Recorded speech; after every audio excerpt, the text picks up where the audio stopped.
बारिश उस रात कुछ ज्यादा ही तेज थी। बूंदें कच्ची सड़क पर ऐसे गिर रही थीं जैसे आसमान भी रो रहा हो। गांव के आखिरी छोर पर एक छोटी सी मिट्टी की झोपड़ी थी। उसके बाहर एक लड़का खड़ा था। नाम था आरव। उम्र 17 साल। कपड़े भीगे हुए, पैरों में चप्पल नहीं और सीने से एक पुरानी सी किताब लगाए हुए।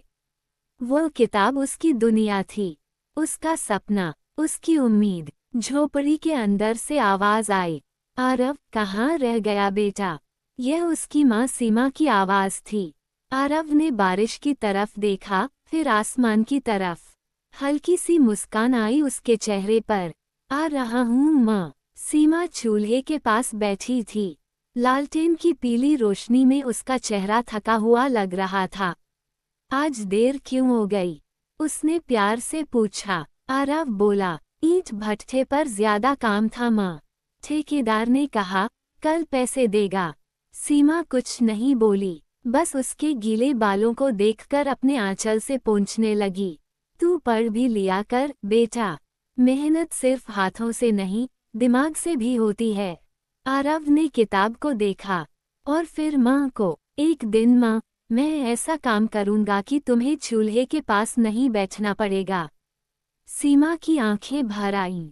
झोपड़ी के कोने में एक खाट पर रमेश लेटा था, आरव के पिता। कमजोर सांसें, बगल में कुछ खाली दवाइयों की शीशियां।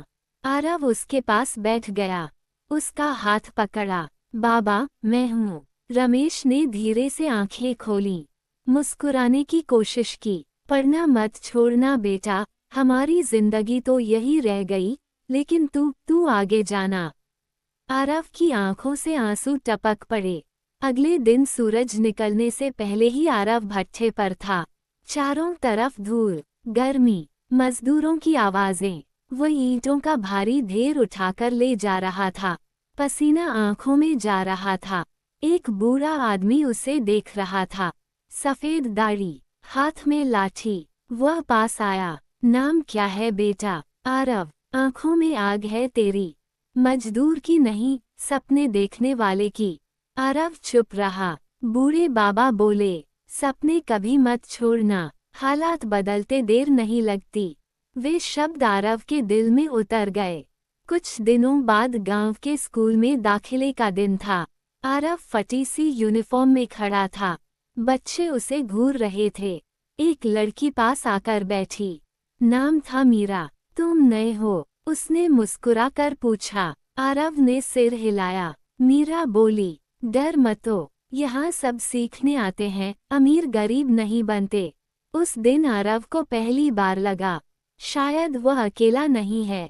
साल बीत गए। आरव ने पढ़ाई में टॉप किया। कॉलेज का ऑफर आया, शहर से। माँ रो रही थी, पिता की तबीयत और बिगड़ चुकी थी। आरव बोला, अगर मैं नहीं गया तो ये गरीबी कभी नहीं जाएगी। रमेश ने उसका हाथ पकड़ा। जा बेटा, हमारे लिए नहीं, अपने लिए। शहर बड़ा था, भीड़, शोर, ऊंची इमारतें। आरव एक चाय की दुकान पर काम करने लगा। दिन में कॉलेज, रात में दुकान। कुछ लड़के उसका मजाक उड़ाते, अरे चाय वाले हीरो। आरव चुप रहता, किताब खोलता, पढ़ता। उसी कॉलेज में था राघव, अमीर, घमंडी। वह आरव को नीचा दिखाने का कोई मौका नहीं छोड़ता। एक दिन कॉलेज के गेट पर आरव ने मीरा को देखा। वह भी वहीं पढ़ने आई थी। देखा, मैंने कहा था ना, तुम दूर जाओगे। मीरा मुस्कुराई। उस दिन आरव को लगा, सपने सच हो सकते हैं। आरव ने एक प्रोजेक्ट बनाया, गांव के किसानों को सीधे शहर से जोड़ने का डिजिटल आइडिया। प्रेजेंटेशन हुआ, हॉल ताली से गूंज उठा। वह जीत गया। राघव का चेहरा काला पड़ गया। राघव ने राजनीति का सहारा लिया। आरव के गांव में परेशानी खड़ी कर दी। पानी बंद, सड़कें रोकी गईं। आरव वापस गांव आया, लोगों को इकट्ठा किया। अगर हम चुप रहे तो हमारे बच्चे भी चुप रहेंगे। अगर हम बोले तो दुनिया सुनेगी। गांव खड़ा हो गया। राघव ने मीरा के पिता को धमकाया। मीरा ने डर के मारे दूरी बना ली। आरव अकेला पड़ गया। रात को खेतों में घूमता रहा, आसमान से बातें करता रहा। अगर मैं हार गया तो क्या मेरे सपने मर जाएंगे? हवा में जैसे जवाब आया, नहीं। एक रैली के दौरान लाठीचार्ज हुआ, आरव घायल हो गया। मीरा दौड़ती हुई आई, उसकी आंखों में आंसू थे। मुझे माफ कर दो, मैं डर गई थी। आरव मुस्कुरा दिया, मैं भी डरता हूँ, लेकिन अकेला नहीं रहना चाहता।